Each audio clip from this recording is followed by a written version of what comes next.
ನಮಸ್ಕಾರ. ಬಿಗ್ ಬುಲೆಟಿನ್ಗೆ ಸ್ವಾಗತ. ನಾನು ರಂಗನಾಥನ ಜೊತೆ ಇದ್ದಾರೆ ರಾಧಾ ಹಿರೇಗೌಡರ್. ಇವತ್ತು ಒಂದಿಷ್ಟು ಆತಂಕ ಇತ್ತು ಕೇಂದ್ರದ ತಂಡದ ವರದಿಯ ಮೇಲೆ.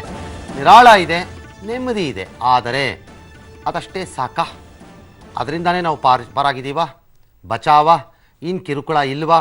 ಕಾಟ ಇಲ್ವಾ ಅಂದರೆ ಇಲ್ಲ, ಇದೆ, ಇನ್ನೂ ಮುಂದಿದೆ, ಬಾಕಿ ಇದೆ. ಏನು ಅಂತ ನೋಡೋಣ ವಿವರಗಳೊಂದಿಗೆ.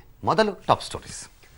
ಕಾವೇರಿ ಕೊಳ್ಳದಲ್ಲಿ ನೀರಿನ ಸಮಸ್ಯೆ ಇದೆ, ಸದ್ಯಕ್ಕೆ ತಮಿಳುನಾಡಿಗೆ ಪ್ರಾಬ್ಲಮ್ ಇಲ್ಲ ಅಂತೂ ಸೆಂಟ್ರಲ್ ಟೀಮ್. ನಾಳೆ ಸುಪ್ರೀಂ ಕೋರ್ಟ್ನಲ್ಲಿ ನಿರ್ಣಾಯಕ ದಿನ.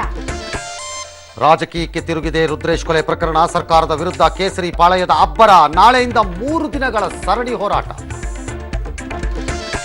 ಶಾಸಕ ಸ್ಥಾನದ ಜೊತೆ ಕಾಂಗ್ರೆಸ್ಗೆ ಗುಡ್ ಬೈ. ಸಿಎಂ ವಿರುದ್ಧ ಕೆಂಡ ಕಾರಿದ್ರು ಶ್ರೀನಿವಾಸ್ ಪ್ರಸಾದ್. ಬೈ ಎಲೆಕ್ಷನ್ಗೆ ಮಹದೇವಪ್ಪ ಪುತ್ರ ರೆಡಿ ಅಂತೆ.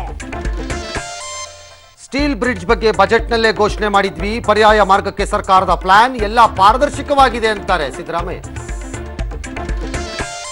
ಅಣ್ಣ ಅವರ ದೊಡ್ಡಮನೆ ಆಸ್ತಿಯ 5 ಭಾಗ, 3 ಗಂಡು ಮಕ್ಕಳ ಜೊತೆ ಹೆಣ್ಮಕ್ಳಿಗೂ ಪಾಲು. ಸದ್ದಿಲ್ಲದೆ ಮುಗಿದೇ ಹೋಯ್ತು ಆಸ್ತಿ ಹಂಚಿಕೆ.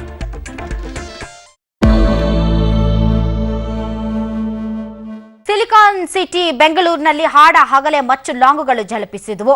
ಆರ್ಎಸ್ಎಸ್ ಕಾರ್ಯಕರ್ತನನ್ನ ಮಚ್ಚಿನಿಂದ ಕೊಚ್ಚಿ ಕೊಲೆ ಮಾಡಲಾಗಿದೆ. ಹೀಗಾಗಿ ಬೆಂಗಳೂರಿನ ಪೂರ್ವ ವಿಭಾಗದಲ್ಲಿ ಪೊಲೀಸರ ಸರ್ಪಗಾವಲು. ಬೆಂಗಳೂರಿನ ಮೇಕ್ರಿ ಸರ್ಕಲ್ನಿಂದ ಹೆಬ್ಬಾಳ ತನಕ ಸ್ಟೀಲ್ ಬ್ರಿಡ್ಜ್ ಮಾಡಲು ಹೊರಟಿರುವ ಸರ್ಕಾರದ ನಡೆಗೆ ವಿರೋಧ ವ್ಯಕ್ತಪಡಿಸಿ ಸರಪಣಿ ಒಂದು ಪ್ರತಿಭಟನೆಯನ್ನ ನಡೆಸಲಾಗುತ್ತಿದೆ.